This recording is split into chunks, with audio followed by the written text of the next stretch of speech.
It's always nice to know which player is most likely to flunk, so you can steer clear of them when making your fantasy football squad. Now, while we all have opinions, there's no right answer, because as big of a fan anyone might be, there's no way of predicting the future. But the list we're about to bring you is based on recent performances and career trajectory. Let's look at every AFC team's most overrated player in 2022. Starting off with AFC East, we look at the Patriots. From New England, we got Damien Harris as the most overrated star. With Stevenson on the verge of becoming the man in the same area, his stock won't be as high by the end of this season. He still goes before Stevenson in the drafts, but they're both pretty close. There have been discussions about Harris being traded as well, although his value in the fantasy league is still pretty high, which could be attributed to his outstanding 15 touchdowns last season. Father Time is undefeated, and with a rising star like Stevenson on the squad, the boom might be coming to an end sooner than he thought. We'll be moving on to the Buffalo Bills. The most overrated player on the team would be the wide receiver Gabe Davis. The 23-year-old's being presented like he's a guaranteed success, and a lot of people might be inclined to pick him so they could get their Josh Allen stacks finished. Davis will be drafted in the 4th round, and although he's got a ton of potential to be a breakout star, it's too much stock on one guy who hasn't cut his teeth in the organization.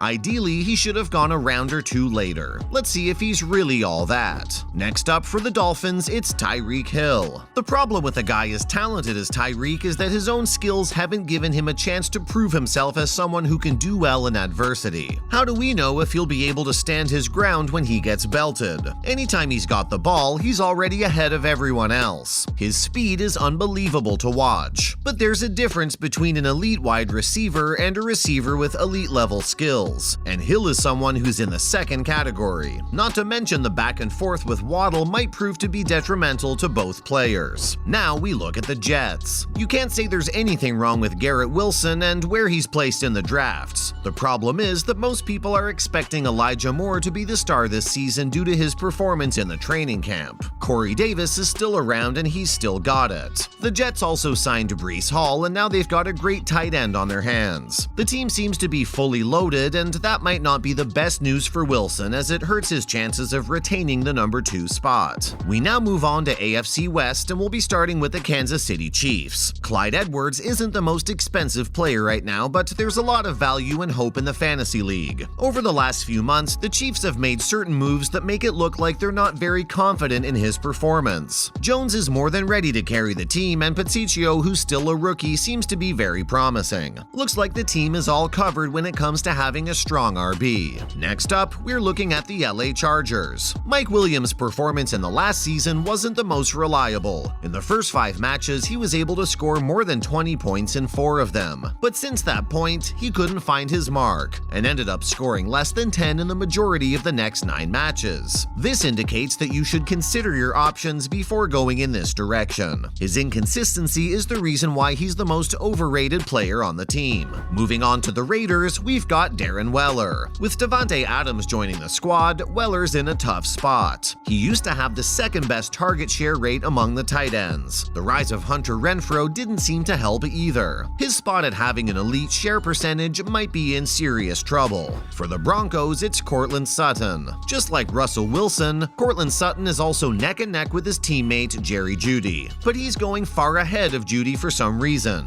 Sutton has a ton of potential of being a breakout star. His value's indicated by his ADP, but we think this is the man you might want to avoid this time. It's time to look at NFC North, and we'll be starting with the Bengals. The quarterback Joe Burrow makes our list as the most overrated fantasy player this season for the Bengals. His ADP places him at number 75 overall. When you've got guys like Brady and Prescott going an entire round afterward, it makes Burrow look like he's not as valuable. Maybe putting him a round or 2 below his current place might have saved him from our list. And now we move to the Cleveland Browns' most overrated player. There aren't many players in the Browns lineup that you can call overrated and get away okay with it. For our money, it's gonna be Nick Chubb. He's been drafted in the top 12 positions, which you could argue that he hasn't earned. Watson won't be with Chubb for 11 games this season, and this makes his chances of performing well in the fantasy league significantly lower. The only thing we can expect from him is the rushing yards. Next up, we look at the Steelers. As much of a potential star Chase Claypool still is as the wide receiver for Pittsburgh,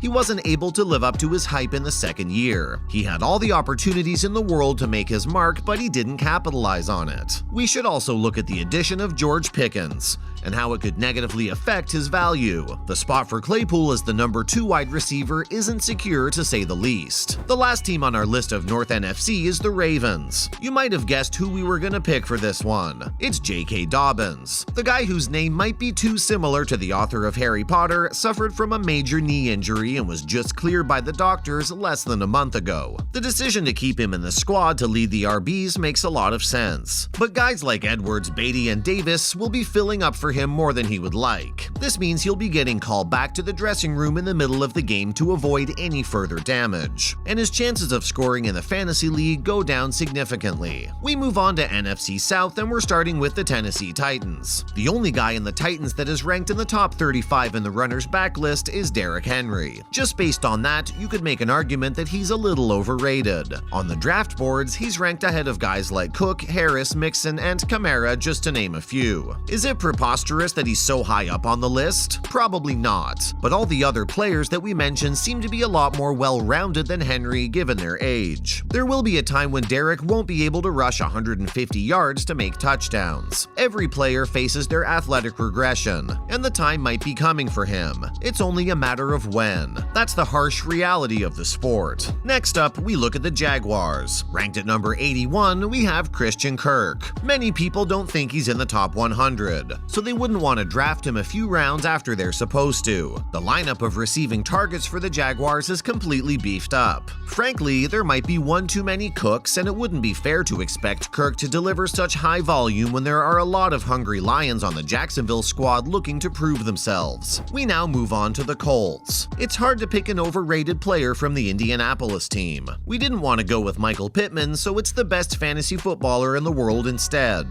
That's right, it's Jonathan Taylor. As incredible as the 23-year-old running back is, it could easily be argued that he's not the best in the world. We're talking about overrated players, not bad players, and he fits the description. Let us know who you think should be ranked number 1. And finally, for Texans, we have Dameon Pierce. The good thing about the Texans is that none of their players are super expensive, so you wouldn't be making that big of a gamble by drafting any of them. But out of all the guys, Pierce stands out as the most overrated player. He's currently ranked number 3 on the team's RB chart during the preseason, which isn't enough reason to pick him. That's a wrap for this video. Do you agree with our pick of overrated players? What changes would you make to the list? Let us know in the comments below. Make sure to give this video a thumbs up and subscribe to our channel for more videos like this. See you in the next one.